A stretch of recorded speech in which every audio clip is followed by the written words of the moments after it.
Silver is amazing for a myriad of reasons. It is the most versatile metal on the planet. There's so much that it does for us, but there is one thing that it will never do. We'll discuss that and so much more as we explore.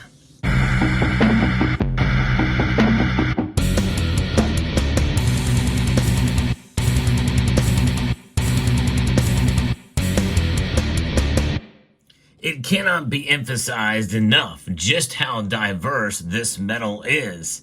It's really a wonder metal, a miracle metal, if you will, considering its importance in everyday life. Before we get into some of those uses and discuss what it can't do, I want to really focus on this portion of the video about what it can do and its amazing physical properties, which I think are profound. When you think about it, it is such a beautiful metal. The way it shines like no other metal, that reflectivity is unmatched by any other metal on the periodic table. And it is very ductile, and it is also very conductive. In other words, it can transfer heat and cold very, very easily and quickly. In fact, better than any other metal on the planet. Copper and gold are also very, very good conductors, and copper is used more in that regard. But one thing about silver is it is the most conductive of the metals out there. Now, its physical properties being the most reflective, it also has this wonderful ability to be able to react with the atmosphere. And that some people find that annoying to a degree because, well, it causes toning. And toning is something that can be gotten rid of very easily, but some people like that toning and that hue that shows a many beautiful array of colors on coins, on silver coins. And we also have milk spots. It's for those of us who look at this metal as a wealth preservation device. It's one way, essentially, with milk spotting to be able to verify that you have indeed genuine silver. But aside from that, its multiple uses are astounding. There's over 10,000 uses for silver, and that is remarkable to think about. That is the most diverse metal on the planet. And some of these uses, by the way, are very, very small in nature. In other words, silver nanotechnology is becoming more and more important, especially in the world of biomedical technology. Nanotechnology is remarkable, but because of that and other uses of silver, where they're able to do more with less, well, many times we see the price reflection apparent with that kind of use activity. And one of the things about silver is it does have a dual nature. It is both a wealth preservation device, a precious metal that tracks along with gold, but it also is a metal that is a commodity. And that is something that many of us in this community, we find a little bit frustrating because we feel because of its uses that the price should be a lot more than what it is. And that is the other factor about silver that we have to think about, because it is priced mostly as a commodity these days. Well over 50% of silver's use is as a commodity. And like other commodities, well, they trade in the markets and they react accordingly. I think in many ways different and more and much more wild in terms of its movement. The volatility that we see in silver's price is something that frustrates many of us who stack the metal to preserve our wealth. However, over the long course of time, it will do just that. And we have to think about it because the dollar here is how we measure the value of silver. But in reality, when you think about it through the long course of time, it is something that will preserve your wealth as opposed to just track along with price. So we have to think about that in a different manner. I'm going to get to that more later in the video. But silver is a metal that has that dual nature. And so therefore, we often have to think about it with a multifaceted approach when we track the price and when we think about it in terms and in comparison with other commodities out there, such as copper, lead, zinc, and other metals from which it is mined as a byproduct of. Now, one thing about silver that I think is very interesting is how it is priced. and we think about it in dollars, and we think about what the dollar is and what the dollar has been for since 1913 with the Federal Reserve Act, well, this has lost value over the course of that many years since 1913, and to the tune of about 97 to 98% loss of value of the dollar. The only reason why the dollar is really showing any kind of strength, and because it's in comparison to other currencies, it has done well.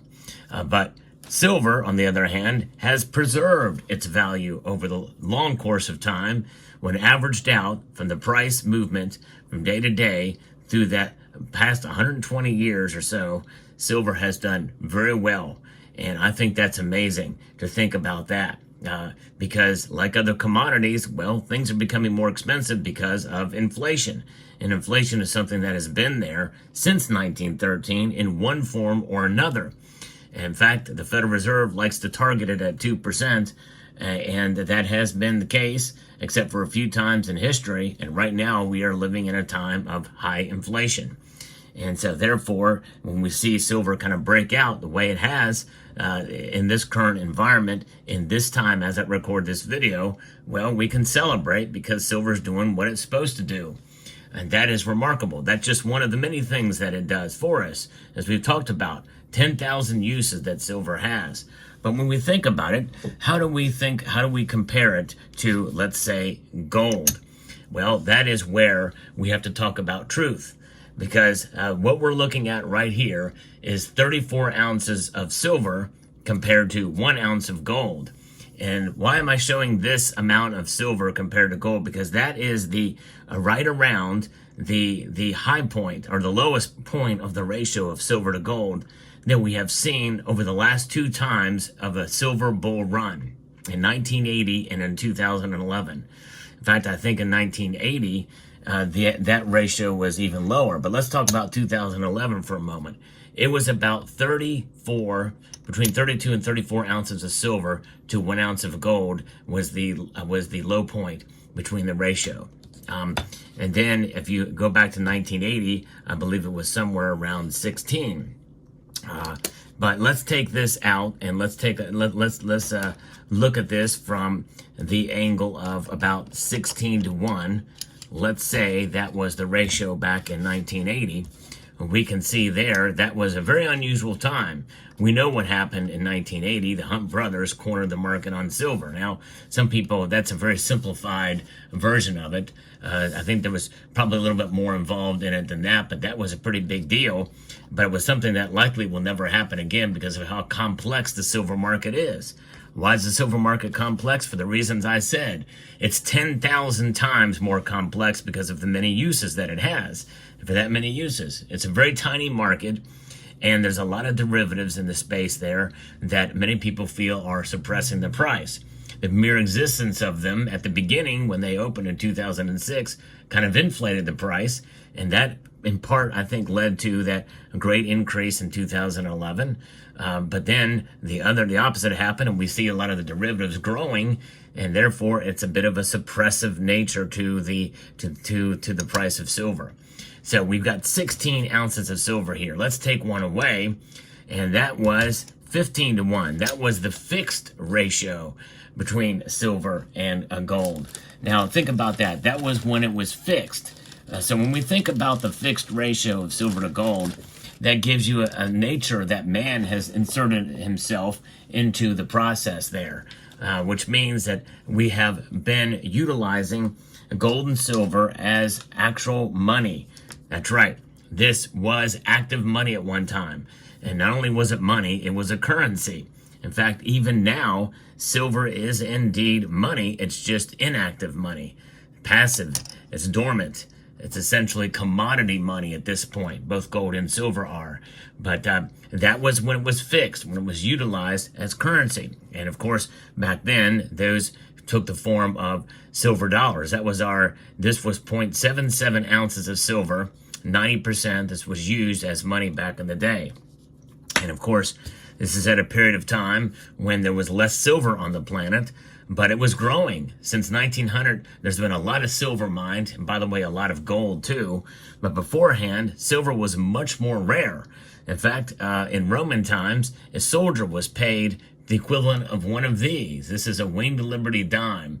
And this accounted for about 12 hours of hard labor of a Roman soldier. A day's wage, if you will. And it's all reflected in what this was at the time. Of course, back then, silver was a lot more rare in comparison to gold. In fact, there was only one time in history when we saw a situation that the gold was in one region where there was the ratio of gold to silver was at 1-to-1. More on that in a moment. Now, let's take away a few more ounces of this silver to this. This is 7 ounces. 1, 2, 3, 4, 5, 6, 7 ounces to 1 ounce of gold. That is the mining ratio. The mining ratio of silver to gold. Very important number because it tells us how much silver is coming out of the ground compared to how much gold is coming out of the ground. Now, there is a range there. Some say it's as small as 6-to-1. Others say it's as high as 9-to-1. But let's average it out to 7-to-1 for the sake of argument. This means that, silver is rarer than the price ratio is showing it. And it's at the time of the recording of this video, it's at 83-to-1. But the thing we have to understand is the mining ratio really has nothing to do with the price ratio when you think about it. So it's not undervalued for that reason, because that gives us the implication that rarity determines price. Rarity has nothing, absolutely nothing to do with price of any commodity, of anything out there. It can contribute to it, but only if demand is in play. And the Silver Institute thinks that we are in about 4 years of a undersupply of silver. In other words, there's more demand for silver than there is supply. Others disagree and say that that is narrowing, but we're not there yet. And let's take the conservative viewpoint on that and say that there's still enough supply to meet. But even the most conservative measures say that we're getting close, and there's not going to be as much supply to meet it. But nonetheless, the price obviously is not reflecting this ratio because it's mutually exclusive, and that's the hard truth. And the thing when we're talking about the truth, it's not a matter of my truth or your truth. What really matters is the truth.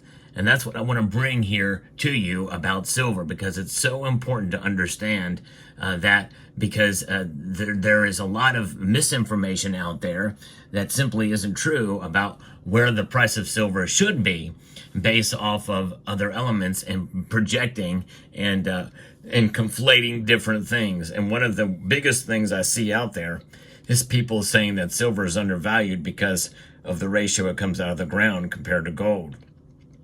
But we're going to take this to the next level now, because I think this is so important that people need to understand to get a better understanding of exactly what is going on and what people are saying about silver. There are some out there who say, and I see it a lot in this community, that people say that in reality we should be at a 1-to-1 ratio with silver. And folks, that is never going to happen. That's right. It is never going to happen. We will never see a 1-to-1 ratio with silver. If there's anything that I am confident about, it is that. I can say that with the utmost confidence that we will never get to a 1-to-1 ratio with silver to gold. And the reason why I say that, first, before I tell you the reasons why I can say that with such confidence, is because of the amount of silver that's out there already above ground that can and will be recycled. And some people are saying that because silver is consumed, because it is utilized in so many different applications, from photovoltaics to EVs and all of these use cases, and even the applications that are going to be coming in the near future, that we're going to run out of silver very quickly. The thing is we never run out of silver because of recycling. And make no mistake, recycling is and will occur. In fact, I did a video years ago talking about how one study at a university, they have found a way to actually extract silver from wastewater. That's right, from wastewater. And so if they're studying that back then, well, you know that there is recycling happening at this very moment in time. Now, one thing is going to happen in the future is they're going to be able to find ways as time goes on to be able to do things more efficiently and more practically. And as the price of silver rises, let's say it goes up to $40, $50 an ounce, well, those recycling technologies and be able to recover that silver is going to be a lot more viable and economically viable to do so. And that will happen. The more the price goes up, the more likely you're going to see them mine silver out of landfills, and that will occur. There's already places like the Royal Mint and other organizations that are already recycling silver from electronics. There's some in this community that do it as well. And I think it's fascinating that happens. But the bottom line is silver never goes away. It may be consumed, but it will be reconstituted yet again. Yes, I know gold is stored and it is kept safe. It is treasured. That's precisely the reason why gold is more valuable and is more and less volatile, because it is mostly just treasured and stored away. And that is so important for people to understand that aspect of gold in comparison to silver. Silver has a dual role. The amazing use applications that silver has means that it will be consumed and it will be reconstituted again and again. It is the ultimate recyclable metal because it is valuable. And that is not going to change, which means that there's no way that the price of silver is going to get so high as to match gold, because gold in any circumstance, by any measure, is rarer than silver. And we know this because of the mining ratio and the above ground supply of each metal. It means that the price ratio will never go to 1-to-1. In terms of price, it will never go 1-to-1 in terms of rarity between the amount of above ground supply and stocks. There's just no way that gold will be at a 1-to-1 with silver and vice versa.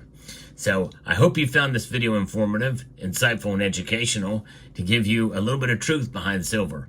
It does a disservice to us if we are not truthful about the metals and have an understanding of what they are about. Because a lot of people float this idea that this 1-to-1 nature means that silver is going to skyrocket in price, and we fool ourselves if we think that's the case. And it behooves us to be as truthful as we can and be honest with ourselves, just as the metal is honest with us, and because of the nature and the properties of these metals. And I find them fascinating, both of these metals, and I enjoy them both for different reasons, and a lot of it for the same reason. So let me know what your thoughts are down in the comments section below. I'd like to extend a multitude of gratitude to each and every one of you for taking the time to watch, and to encourage you to please rate, share, comment, and subscribe.